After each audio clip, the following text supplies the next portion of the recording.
Another Security Token Show interview today, and this time we have Julian Kwan, other side of the world. Julian, how are you today? Great. Yeah, tonight it's good. Jason, yeah, good to see you again. Yeah, thanks for coming on. Always love having you guys. You guys are coming out with a series of announcements that we've been keeping up with, but one of them really struck our attention here a couple of weeks back, or even last week. It was your staking reward system on IX Swap. You guys are building it on Base, which I do want to touch on. But before we go deep into it, why don't you give us, in your own words, a summary of what is this rewards program and how does it work? Sure. Hi everyone. I'm Julian Kwan. I'm CEO of co-founder of IXSwap, as well as InvestorX. But IXSwap was built kind of as the Uniswap for real-world asset token security tokens. Anyone with their own, STO could start their own liquidity pool in the same dynamic that Uniswap and created for the crypto space. Now, with that in mind, we also built a launchpad to help more projects launch, right? So then we could create more pools. So there's a launchpad and a DEX, if you will. What we did differently from Uniswap is we went and got retail securities license, the ability to have retail investors, investing in securities and crypto licenses, custody licenses. So we could do legal pools and legal trades of all of these real-world asset security tokens, right? The reason I mentioned that, obviously, give it a quick intro, but leads into what we're really excited by, and thanks for reaching out and putting us on the show and helping us spread the word. We're coming out now with what I think, again, is like the world's first ever staking programs related to real-world assets and security tokens. What that means is, well, when you think about staking in crypto, at least, nearly every single time or every single program out there for staking is stake token A, receive rewards in token A, right? That's pretty much been how it's been. Or even if it's token A, you get rewards in token B, it's been all crypto. And when markets are going up, that works very well. And when markets are going down, that kind of house of cards, falls apart. It also does create what I believe is negative value for the token overall. You might get people locking up crypto, they're getting some more rewards in the crypto, but then often people just get those rewards, dump them on the market, and you've increased the supply, you've lowered the price, and it was a short-term gain. And I think the whole of the crypto industry has been dealing with that forever. Like, no one's really come up with anything very different until now. Right? So what we do, we've got the ability to issue, trade, airdrop, give any kind of real asset security token on the platform. So our next staking program is actually stake the native token of the platform, which is IXS. It's a utility token. Stake IXS tokens, and you get rewarded with airdrops of equity tokens, real asset token security tokens. So this, I think, is a world first. Our system is basically a point system. So you start staking IXS, there'll be tons of different campaigns, different dates, different lengths, different rewards. And as those points accrue, and again, depending on the campaigns, once the campaign's finished, check the scorecards, go to the pool of real-world asset tokens and and drop them on the users. So we're super excited by it. We're actually getting all of the issuers. So when someone's launching a startup token or a VC fund token, whatever it is, to take like a percentage of that launch, save that as the rewards for the staking program as well. So it's really interesting. I don't think it's ever been done before. And why hasn't it been done before? People didn't have the licenses for it. They weren't, issuers of STOs that wanted to give anything away. Probably another element of it. But we feel like it brings in, when we think about security tokens, we think about, we've always thought, how do you bring security tokens to the crypto degen market, right? That's been our focus. Tokenized treasuries are great, money market funds are great, None of the DGen guys care about that, right? And that's fine. It's a big product for a massive market, serves a purpose, not what we want to do. So we've been focusing on tokenizing really exciting stuff like startups and tokenized VC funds. And then, by the nature of startups, the founders are generally much more open-minded, especially the Web3 founders. You don't have to explain what its security token is; they kind of get it. So that's been a big focus for us. And yeah, we're excited to see how it plays out. We obviously want to drive real value for the IXS token and the holders and the community and our treasury, but we also think it's a super unique and interesting way to really, grow your community and grow and add value. Because when you think about again, like, we haven't seen what the users are going to do yet, because we're just about to start this. And what I mean is, what are they going to do? What are they going to do when Jason stakes 100 IXS tokens and we give him $100 worth of equity in this startup? Is he going to try and dump it, or is he like, wow, maybe I'll start holding on to this and build it up? We've always believed that a better way to launch a startup now, and I'll sort of try to connect the dots here for everyone. We think that the future of raising money for startups is, ICO, NFT, STO, and having a combination of different tokens that represent different things. And when you think about crypto in general, crypto has, launching tokens, crypto tokens, it's been a massive, in my mind, it's been a false narrative since the beginning of time. What's the false narrative? Oh, if you buy this token, that's where all the value is. And, that's it. You want to get your hands on the token. But most people do these token launches where it's like, seed round, influencers, VCs getting all the best deals, and then they dump it on the retail at the public launch. That's been sort of the history, the short description of how these tokens have worked. That's problematic. I don't think it's, I think the market's working that out. And that's why I think this year the crypto token launches are all over the place, because more and more people have worked that out. That's not great for them. When I mean people, I mean the general, crypto community. And so, but also a lot of these token projects and protocols that are meant to be decentralized and, the token holds all the value, they've got a lot of other capital sitting on their equity investors, right? There's a lot of big VCs, typically big VCs. They're easy to pick on.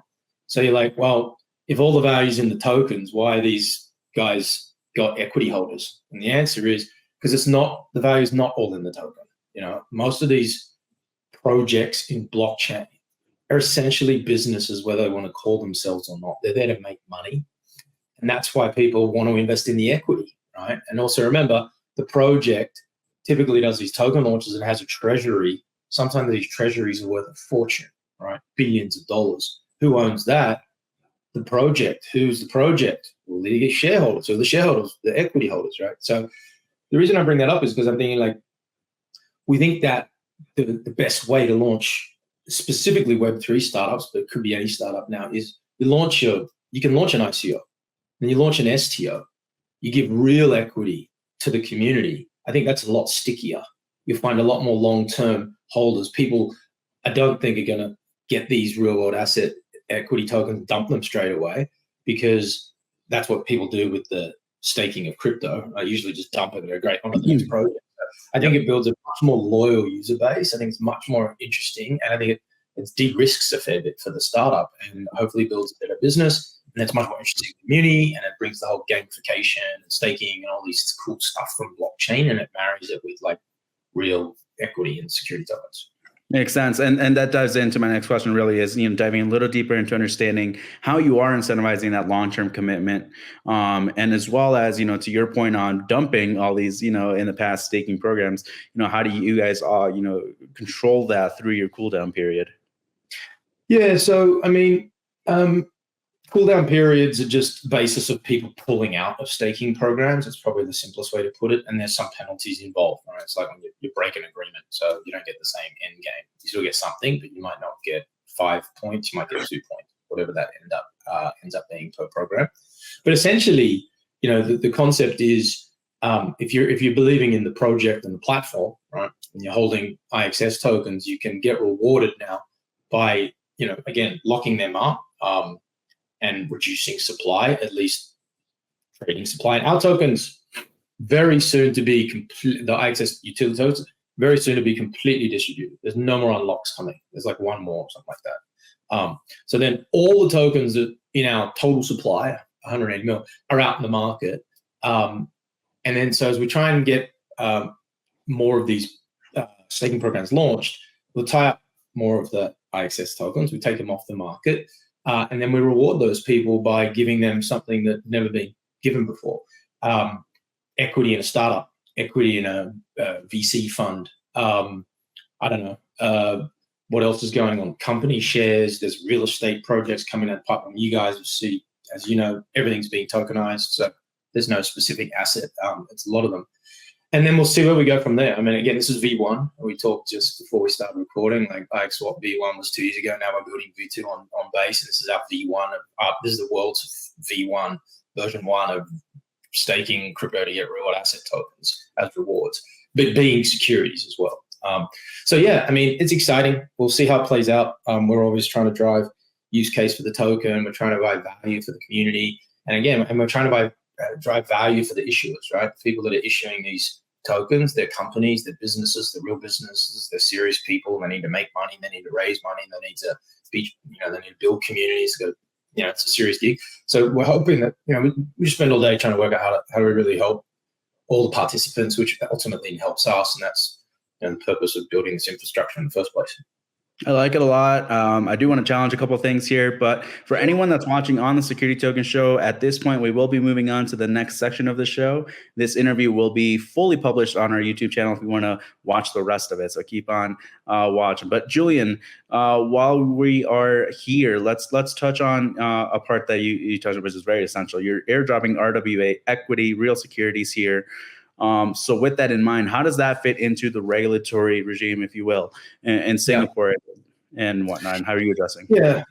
So first thing I'd say is now that I think anyone registering at a legitimate cryptocurrency exchange has to now go through a basic level of KYC, right? I mean, and that's why I said legitimate, because yes, you can find cryptocurrency exchanges out there that don't care who you are, never ask you. But the whole world of, financial markets and countries have been, chasing crypto platforms around the world, and all the bigger and better ones have been licensing up in every jurisdiction, right? And that's just the reality, right? And my point is that a lot of people years ago used to think that security tokens. We used to get this all the time from the crypto guys, like they're stupid.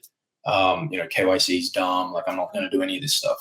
And what's happened by the evolution of crypto becoming from, zero to hero, regulation, more buyers, Bitcoin ETFs, and all this kind of stuff, is that there's sort of basic level of knowledge that these crypto exchanges want to have about their users, right? And they get asked by governments, and some of them actually really want to know because they want to know they're not dealing with bad actors. And so the reason I bring this up is because actually IXSwap is licensed out of the Bahamas. And we applied for licenses in the Bahamas years ago, way before FTX decided to, blow it up with their really bad behavior that had nothing to do with the regulators, just, insane fraud. But the Bahamas guys had a license that kind of encapsulated crypto and custody and all these kinds of things.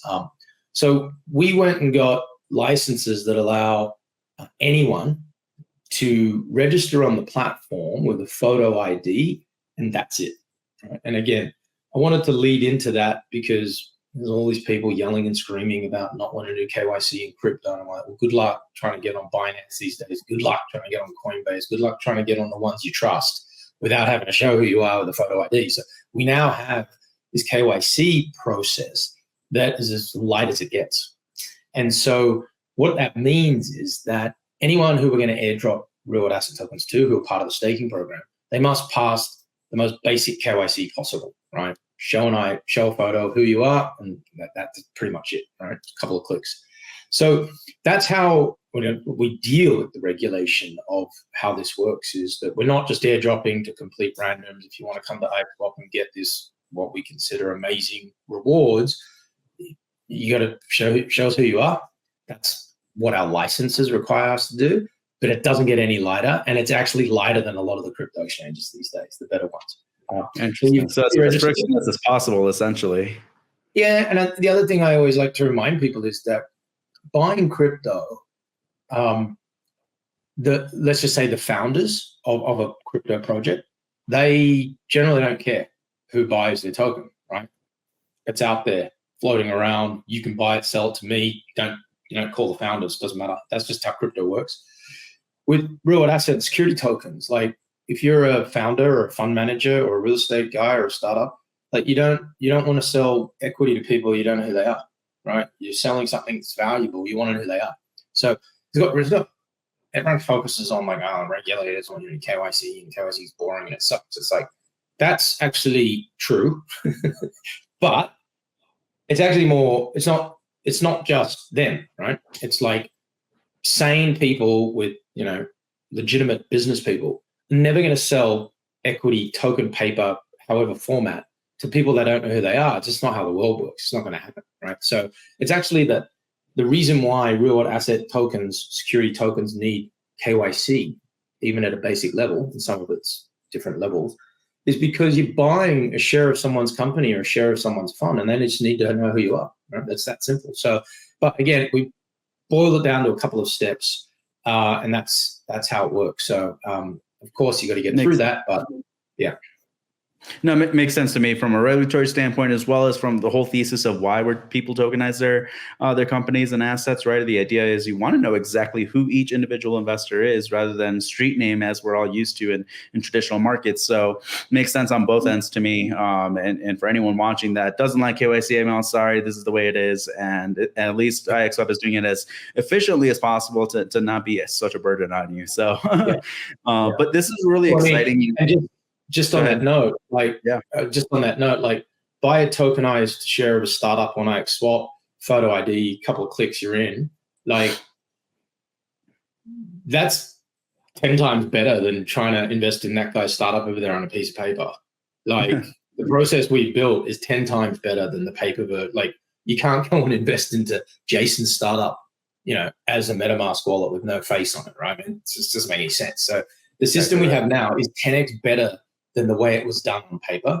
And it's just slightly different from crypto, which is why people have had this mind, mash up in their head about it. It used to be so different to crypto because so much of crypto was like zero KYC, but then comparing it to a Coinbase or a Binance now, it's exactly the same, maybe even lighter on the KYC. So people don't have to be scared about it anymore. And, it's just the way it is. Makes sense. And, I'm glad we covered, the regulatory part of it. And, you are, like I said, airdropping security. So glad that that's addressed. Moving on to, let's say, the talking tech.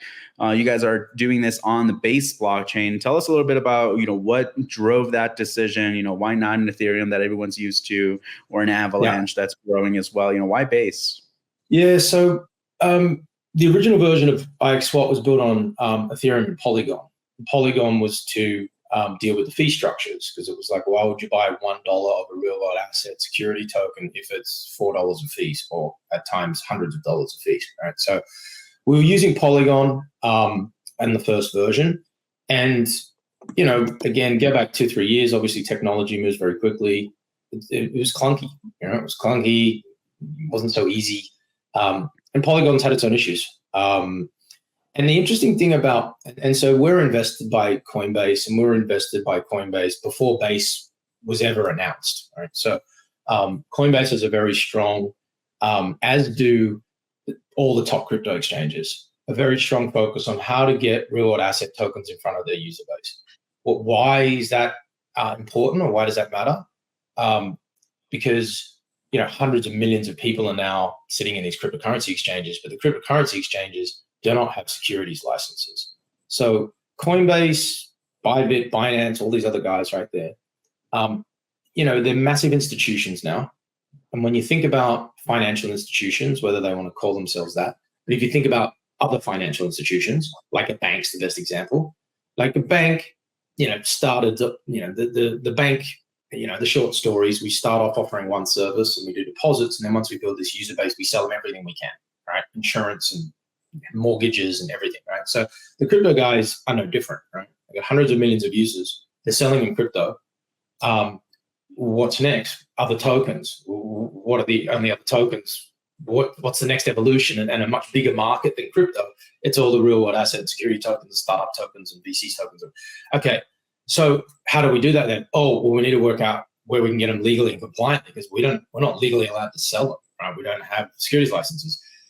These guys have spent 5 years either fighting or applying for regulation license all around the world.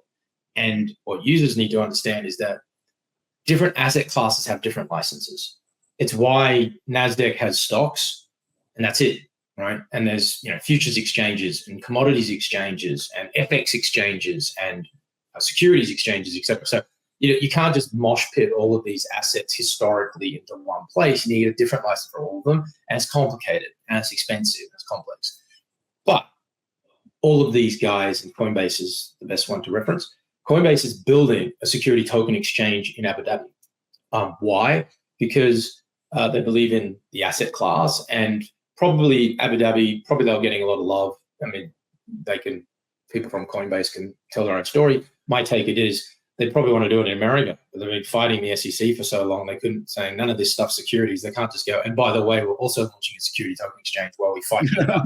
Way too complicated, right? So they're getting obviously love.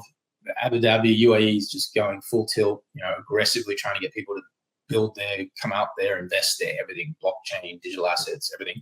So they're out there, right? But they invested in a company a couple of years ago. And that then leads to, I'm telling people, it's a bit of a long story, but trying to give them a bit more context. Then that leads to the development of Base, right? So Base is Coinbase's protocol, right? Layer 2 protocol. The interesting thing about Base is, I think about it more as like a software company versus a protocol.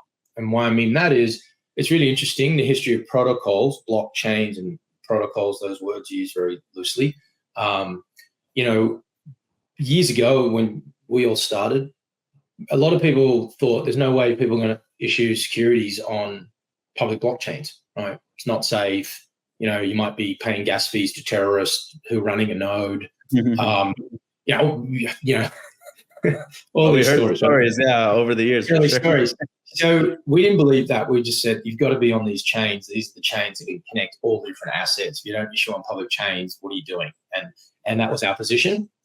A lot of people didn't agree. But the point of the story is, if you go back to 2018, there was like R3 Corda and like Hyperledger Fabric, and there were these private blockchains, right? And I never really believed in them, but that they got off the ground. And that was funny because you had to pay them because they were a software company, right? And they'd pay them use versus the public chains, which had their own token and they paid you with their tokens, right? So it was a super interesting situation where you had private blockchains, essentially just another equal or better or worse database. You had to pay for use that. Or public chain, you were paid to build on, because that's why one of the cores of blockchain, of public blockchains, is you launch a token to raise money and you have a treasury and you give it away to people to entice them to build on your platform and incentivize this. So it was like, apart from me believing that private blockchains are a complete waste of time, these guys will pay us and these guys want our money. So we're definitely on public chains. Money talks, right? Yeah. And then so what does that mean? What's the point of this? Private chain, one version, public chain, another one with a token. Third version or unique version or first of its kind, I think, is Base, which is like a public blockchain with no token. That's really interesting. And I don't think any plans to make a token either, right? You'd probably just be staring at the battle with the SEC to determine that. Yeah, at the moment, it's rock solid announcements that we're never launching one. I think things might change. Anyway, today there is no token. And so the reason why I bring that up is because essentially is my view on it is that it's Coinbase's protocol. Coinbase wants an integration user experience as smooth as possible across everything, right?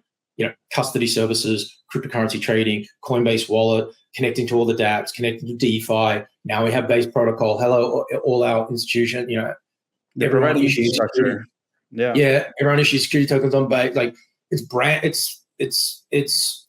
very smart and it's kind of obvious. And it was just the journey of them 10 years in America being like, look, if we don't build this ourselves, it's going to take even longer. So let's do our own version all the way from wallets, right? And let's do it better. So when I think about it, I think I'm agnostic to chains.